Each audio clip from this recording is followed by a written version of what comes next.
അച്ഛനും അമ്മയ്ക്കും ഒരു റോളുമില്ല. അച്ഛനും അമ്മയ്ക്കും ബാധ്യത കൊടുക്കാൻ ആഗ്രഹിക്കുന്നില്ല. അവർ സ്വന്തമായി ജോലി ചെയ്ത് എത്ര വധുവരന്മാരെ ഞാൻ കടം മേടിച്ചല്ല. ഇപ്പോഴത്തെ മിനിഞ്ഞാന്ന് ഞാനൊരു കല്യാണം ചെയ്തു.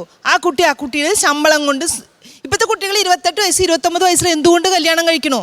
അവരവരുടെ കാലിൽ നിന്നതിന് ശേഷം ഒരു അച്ഛനും അമ്മയ്ക്കും ബാധ്യതയില്ലാണ്ട് മേഡം ഒരു മേക്കപ്പ് ചെയ്താൽ ചിലപ്പോൾ 40,000 രൂപ കിട്ടുക ഇന്നത്തെ കാലത്ത് കിട്ടും.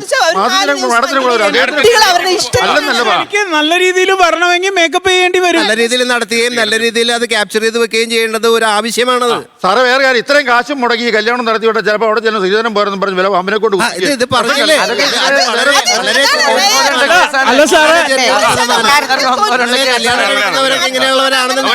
തെറ്റാണ്. ഈ കുട്ടികൾക്കും ആഗ്രഹങ്ങളും കാര്യങ്ങളും ഉണ്ട്. അവർക്ക് എന്ന് പറഞ്ഞിട്ടുണ്ടെങ്കിൽ ജീവിക്കുന്നുണ്ട്. അമ്മയും അച്ഛന്റെയും കാശ് ചെലവാക്കാൻ എല്ലാ കുട്ടികളും ഇപ്പോ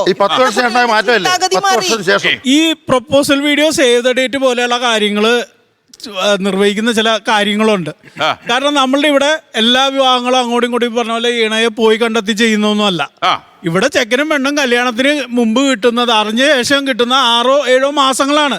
അതിനുള്ളിൽ ഇവർക്ക് എന്താ പറയാ, സോ കോൾഡ് ഇതിന്റെ ഉള്ളിൽ നിന്നുകൊണ്ട് കാണാൻ കിട്ടുന്ന അവസരങ്ങളാണ് അവർ ഈ സേവ് ദ ഡേറ്റ് എന്നും പ്രപ്പോസൽ എന്നും ഒക്കെ ആക്കി മാറ്റുന്നത്. ലോകത്തെവിടെയായാലും ഏത് സമയത്തും 24 വാർത്തകളും ഓഗ്മെന്റഡ് റിയാലിറ്റി പാക്കേജുകളും എക്സ്പ്ലെയിനറുകളും വിശദമായി കാണാൻ ഞങ്ങളുടെ യൂട്യൂബ് ചാനൽ നിങ്ങൾക്ക് സബ്സ്ക്രൈബ് ചെയ്യാം.